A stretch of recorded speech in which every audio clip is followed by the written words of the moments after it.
maioria, o dia do fim da vida é desconhecido, enquanto para poucos sabem até o horário. Eles chamam de vigília da o período anterior à execução de um preso condenado. É um tempo de isolamento e espera, enquanto o preso conta as últimas horas de sua vida, o que passa por sua mente nesses momentos finais. Neste vídeo, veremos as últimas horas dos condenados à execução em seu último dia na Terra.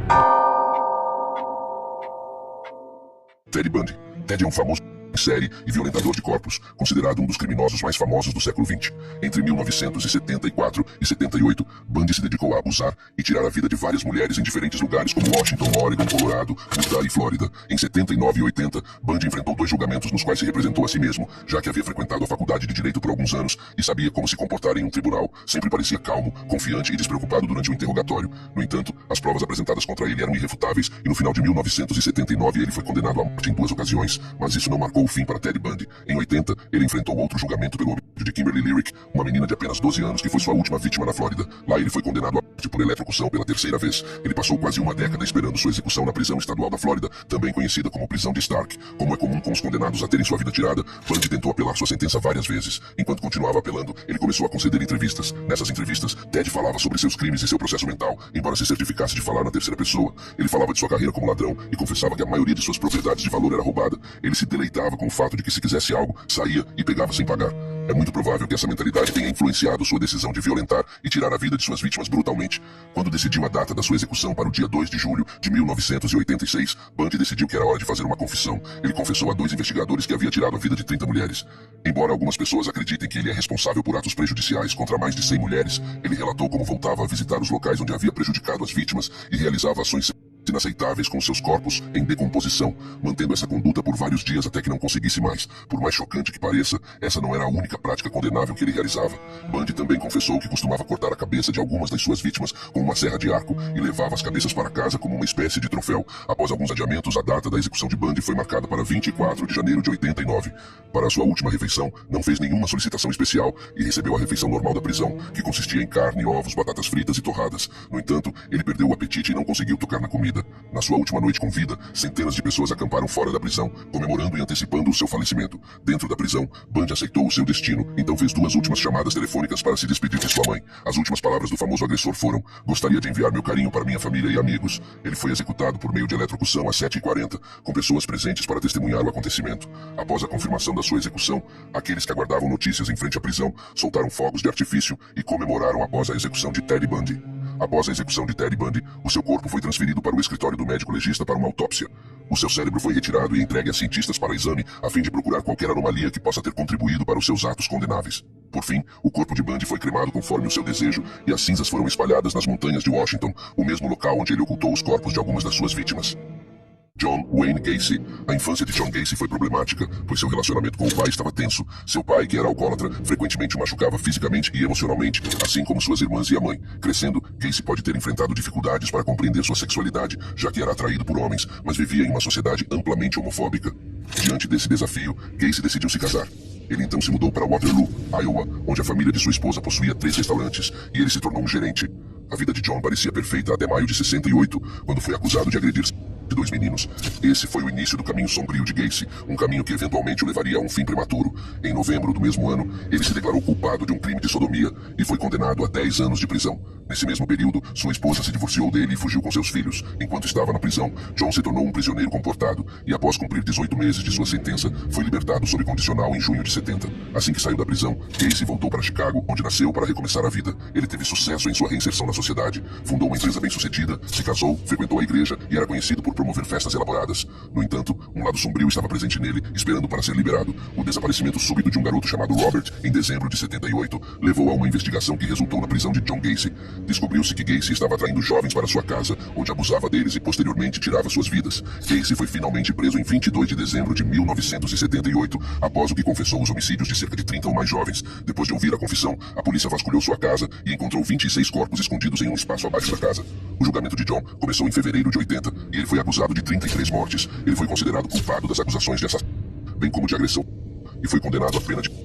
John passou 14 anos no corredor da morte no centro correcional de Menard. O isolamento que vem com estar no corredor da morte o levou a começar a pintar. Ele costumava pintar diferentes palhaços, caveiras, sua casa e pássaros. Suas pinturas até foram expostas e vendidas em leilões. Por mais interessante que isso possa parecer, essa não foi a única coisa que Gacy se interessou. Ele leu uma ampla variedade de livros de direito e acumulou o conhecimento necessário para apresentar diversas apelações. No entanto, seu conhecimento e apelações não foram suficientes para salvá-lo, pois em outubro de 1993, a data de execução foi marcada para 10 de maio do ano seguinte. No dia anterior à sua execução, Gacy foi transferido para o Centro Correcional de Stateville, onde a execução aconteceria. Gacy passou a tarde com sua família em um piquenique realizado no terreno da prisão, que seria sua última refeição. Gacy solicitou um balde de frango do KFC, uma dúzia de camarões fritos, batatas fritas, morangos frescos e uma Coca-Cola zero. À noite, ele recebeu a visita de um padre católico que realizou os últimos ritos antes de ser conduzido para a câmara de execução. Enquanto Gacy se preparava mentalmente para perder sua vida, uma multidão se reunia do lado de fora do Centro Correcional de Stateville, aguardando sua execução. A maioria deles estava feliz que o reinado de maldade de Gacy estava chegando ao fim. Depois de ser amarrado à cadeira de execução, as supostas últimas palavras de Gacy foram: "Beije minha bunda". O advogado presente argumentou que ele estava falando com um oficial da prisão. Gacy foi finalmente executado por injeção letal e seu corpo foi posteriormente cremado. Aileen Wuornos nasceu de uma mãe menor de idade que a abandonou com seus avós quando ela tinha apenas 11 anos. Nessa idade, Aileen já estava vendendo seu corpo na escola em troca de drogas, comida e cigarros. Desde então, decidiu fazer disso uma carreira antes de se tornar uma assassina em série. Aileen tinha um extenso histórico criminal e foi presa várias vezes por diferentes motivos, incluindo roubos entre as idades de 14 e 22. Aileen testemunhou o pior que o mundo tinha a oferecer e, por isso, tentou tirar a própria vida 6 vezes, mas nenhuma foi bem sucedida. Enquanto trabalhava como prostituta, Aileen desenvolveu uma sede de sangue e a desencadeou entre 1989 e 90. Ela tirou a vida de 7 homens com idades entre 40 e 65 anos e ficou conhecida como a Dama da Noite. Aileen foi eventualmente presa na Flórida e acusada do homicídio de 6 homens. Durante o julgamento, o ônus alegou que os assassinatos foram cometidos em legítima defesa, pois estava sendo agredida pelos homens. Embora tenha sido diagnosticada com transtorno de personalidade borderline e transtorno de personalidade antissocial, Aileen não foi absolvida. A acusação argumentou que ela cometeu os crimes por ganho financeiro. Até fevereiro de 1993, Aileen foi condenada à pena de 6 vezes por todas as vidas retiradas, exceto um. Desde o momento de sua prisão até a execução, Aileen passou 12 anos esperando sua própria execução. Sua estadia no corredor da morte foi marcada por altos e baixos, pois ela começou a fazer algumas alegações estranhas. Em 2002, ela acusou os guardas da prisão de adicionar saliva, urina e sujeira à sua comida. Ela afirmou que os funcionários da prisão estavam trabalhando duro para frustrá-la, a ponto de tentar tirar sua própria vida antes da execução. No final das contas, Aileen reclamou de uma longa lista de coisas, incluindo baixa pressão de água, mofo em seu colchão, algemas apertadas e muitas outras. Essas reclamações constantes sobre suas condições de vida podem ter sido uma tentativa de ter sua pena retirada ou de obter um perdão, mas seja qual for o caso, essa tática nunca funcionou. Nas semanas que antecederam sua execução, Aileen concedeu entrevistas em que afirmou que sua mente estava atormentada. Ela também falou sobre como se sentia em relação à maneira como estava sendo retratada na mídia. Aileen sentia que estava sendo injustamente retratada como um monstro e também estava sendo representada como uma tirana sem escrúpulos e sem consideração pela vida humana. Aileen foi executada por injeção letal em 9 de outubro de 2002. Em sua última refeição, ela não solicitou nada além de uma xícara de café. As últimas palavras que ela proferiu foram: "Sim, eu gostaria apenas de dizer que estou navegando com The Rock e vou voltar como no dia da independência com Jesus, 6 de junho, como na nave mãe do filme Grande Mãe. E vou voltar, vou voltar." Aileen foi a segunda mulher a ser executada na Flórida desde a reintrodução da pena de morte em 76. Após sua execução, seu corpo foi cremado e suas cinzas foram entregues a seu amigo de infância, Don Botkins, que manteve a amizade com ela, apesar de seus crimes. Botkins levou as cinzas para Michigan e as espalhou sob uma árvore. Enquanto estava viva, Aileen adorava ouvir o álbum Tiger Lily de Natalie Merchant e solicitou que uma música do álbum fosse tocada em seu funeral, um pedido que foi eventualmente atendido. Barbara Graham, aos 22 anos, já estava trabalhando como meretriz, onde se envolveu com jogos de azar e o uso de substâncias ilegais. Ela fez amizade com criminosos conhecidos que a introduziram a todo tipo de atividades criminosas. Após 3 casamentos mal-sucedidos no passado, Barbara se casou com Henry Graham em 1953, que trabalhava como barman, mas era um criminoso viciado de baixo nível. Barbara logo fez amizade com os amigos de seu marido, que também eram criminosos, e em pouco tempo começou a conviver com pessoas como Jack Santo e Emmett Perkins. A amizade de Barbara com Jack Santo e Perkins mais tarde a levaria a cometer seus piores crimes e eventual morte. Conforme a amizade deles florescia, Barbara iniciou um caso com Perkins, que lhe contou sobre seus planos de roubar uma mulher idosa que supostamente guardava grandes somas de dinheiro e joias caras em sua casa. Quando o plano estava definido, Barbara, Santo, Perkins e outros 2 cúmplices foram à casa da mulher, reviraram tudo, a machucaram brutalmente a ponto de tirarem a vida da senhora. Apesar de seus melhores esforços, o roubo não foi bem sucedido, pois não encontraram dinheiro algum. No entanto, cometeram um crime grave que levou a polícia diretamente a eles. Durante o julgamento, Barbara manteve sua inocência, mas as evidências apresentadas contra ela, incluindo depoimentos de testemunhas e provas físicas, levaram à sua condenação. No Tribunal da Opinião Pública, ela foi apelidada de Babs a Sangrenta devido à gravidade do assassinato e à falta de remorso. Em 55, Barbara, Santo e Perkins foram eventualmente considerados culpados de homicídio em primeiro grau e condenados à pena de... Barbara tentou apelar de sua sentença, mas todos os recursos falharam e sua data de execução foi marcada para 3 de junho de 1955. No dia anterior à sua execução programada, Bárbara foi transferida para a prisão estadual de San Quentin, onde a execução ocorreria.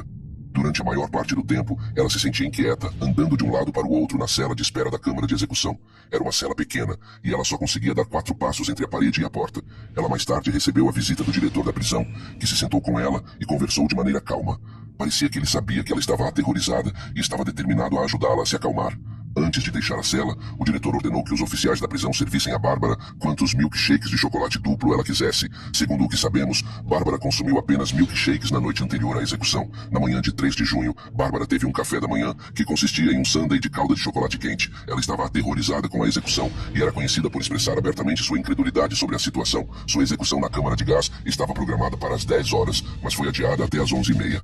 Bárbara pediu para que colocassem um pano sobre seus olhos para que ela não visse o rosto dos policiais. Suas últimas palavras foram: pessoas boas sempre têm tanta certeza de que estão certas. Quando pediram para que ela respirasse bem fundo para que facilitasse o processo, ela respondeu: como você sabe disso? Tornando-se então suas últimas palavras. A execução de Bárbara foi assistida por 30 pessoas, incluindo repórteres e guardas da prisão. Seu marido Henry cuidou do corpo de Bárbara, que após o ocorrido foi enterrado no cemitério da Califórnia.